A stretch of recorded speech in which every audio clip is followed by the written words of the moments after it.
Sa ulo ng mga balita, Pangulong Marcos Jr. ibinida ang kahalagahan ng mga kababaihan. Unang araw ng big time hike sa petrolyo ngayong linggo, umarangkada na. Taas presyo aabot sa 38.50 pesos per liter. PNP nakaalerto sa posibleng protesta sa anibersaryo ng pag-aresto kay dating Pangulong Duterte. Panukalang suspensyon ng fuel excise tax tinalakay sa Kamara.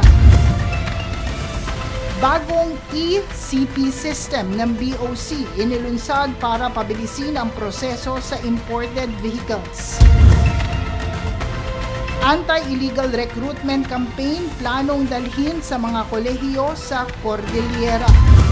Patas at pantay na balita, komprehensibong ulat para sa pulso ng masa. Ito ang News Force.